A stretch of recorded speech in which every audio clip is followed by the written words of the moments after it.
What will solar sail propulsion mean for the future of space travel? Robert H. Goddard couldn't believe what he was seeing. In just 2.5 seconds, his rocket had finally climbed to a height of 41 feet and had landed 184 feet away. It was March 16, 1926, a date that changed the world forever. The first successful liquid-fueled rocket launch in history took place at the Goddard Rocket Launching Site, which is now a National Historic Landmark. It is located in Auburn, Massachusetts. There is a granite marker that designates the original launch point. Since that day, about 97 years ago, the majority of unmanned rockets that send satellites and spacecraft into orbit around the Earth or on missions to other planets employ liquid propulsion, just like Goddard's rocket. Yet since that day, people have been thinking of ever better solutions because they desire to search further. For example, we wish to travel outside of our solar system and reach other stars. Solar sails might be required for this. The dream of yesterday is the hope of today and the reality of tomorrow, as Goddard himself put it. Let's investigate tomorrow's reality while learning about solar sails and their operation.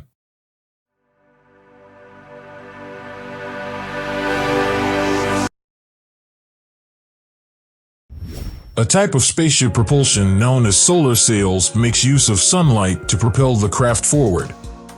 Space exploration may undergo a revolution thanks to this cutting-edge technology. Some experts believe that humans may be able to capture solar photons and convert them into propulsion by using big, reflective sails. This means a spacecraft powered by solar sails may fly much further and quicker than typical chemical rockets. A craft powered by this technology might theoretically go at speeds that are even close to those of light. The analogy is simple. Just as the wind propels sailboats across the water, we can power a spacecraft with sunlight. Isn't it incredible? Here on Earth, the sun provides us with the photons we need to propel these spaceships through space. These light particles have some momentum, which they transfer to surfaces they contact. The goal, therefore, is to use a reflecting lightweight surface on a spacecraft. A solar sail spacecraft would actually be made of a reflecting sheet. The photons would transfer momentum to this surface by rebounding off of it, similar to how two pool balls would collide. A spaceship can be propelled by the billions of light particles that strike the sail. A spacecraft could eventually reach very high speeds if the solar particles continue to accelerate it. These sheets can be as big as football fields and must be between 40 and 100 times thinner than a sheet of paper to function effectively. What kind of material is appropriate for this use, and what sort of layout? Sails in the near future will probably be made of aluminum mylar. It is a polyester film, both robust and thin.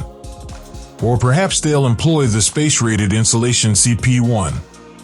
Both of them are tested materials that have been in space before. Carbon fibers may one day be used to create sails that are stronger. The latter has the greatest durability but may cost more to produce. The sort of sail to be utilized will depend on the mission, and each of these materials has strengths and disadvantages. The sail's design, which must be both light and robust enough to resist the harshness of space, is also essential to its success. The three-axis stabilized square solar sail system, heliogyro sails, and spinning disk sails are the three main categories of near-term solar sail systems. The first one has a kite-like appearance and extends and suspends the sail material in space so that it can catch the sun. The Jet Propulsion Laboratory first explored the heliogyro design for a mission to Halley's Comet. The sail is made up of numerous extremely long vanes that branch out from a central hub. The craft spins to release the vanes from rollers. The sails are pulled outward and unrolled by the centripetal force. By tilting the vanes, it can steer by rerouting the solar pressure. The heliogyro is an appealing alternative because it uses little fuel and is very effective. It is capable of maneuvering and reaching high speeds, which makes it suitable for exploring other planets. Its lightweight form also makes it attractive for larger mission designs. Notwithstanding these benefits, the system has a number of drawbacks, chief among them being complexity, lack of redundancy, and ineligibility for usage in deep space. The spinning disk sail has a variety of advantages. Similar to the heliogyro, this design similarly uses rotation to apply stress on the film. Yet, a continuous sail film covers the rotating disc. A notable aspect of the spinning disc is that it may also passively deploy by using rotation. Since James Clerk Maxwell's first research, scientists have known that sunlight causes a small amount of pressure as photons reflect off a reflective surface. But we required some experiments to be certain. NASA launched Echo 1, a metallized balloon satellite, into space in 1960. It was the initial satellite experiment for passive communications. Scientists sought to make sure we could use satellites as a way of communication from one area on Earth to another. The spacecraft's high area-to-mass ratio made it valuable for calculating solar pressure, among other things. Sunlight scattered the shards far and wide as photon pressure played orbital soccer with the Echo 1 thin-film balloon in orbit. JPL oversaw a project to attempt the first solar sail flight later, in the 1970s. NASA came up with the intriguing notion of launching a probe using a solar sail to collide with the comet in 1986, when Halley's Comet was set to make its closest visit to Earth. The project was ultimately shelved. There have been other such studies conducted all across the world, from Russia to Japan to America and Europe. Yet, no solar sail had been put into space by the 20th century. The mechanical action of sunlight on their solar panels was used by many autonomous probes, starting with Mariner 10, to shift their direction. However, this technique was never used to propulsion a ship. The Russians' Namya 2 did enter orbit in 1993, but it was used to test how well an orbital mirror would illuminate the Earth's surface rather than for light-based propulsion. Even this experiment was a failure. Cosmos 1, the Planetary Society's first mission to use crowdfunding, was similarly launched in 2005, but it was unable to enter orbit. The first spacecraft to only rely on controlled solar sailing was Japan's Icaro spacecraft, which was launched in 2010.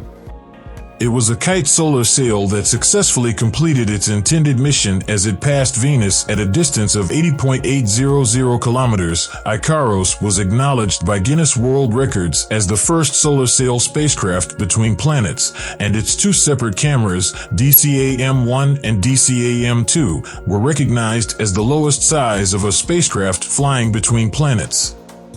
It is now possible to study faraway stars and planets in a way that was previously unthinkable thanks to solar sail technology. Another way we might be able to explore the universe is with solar sail propulsion.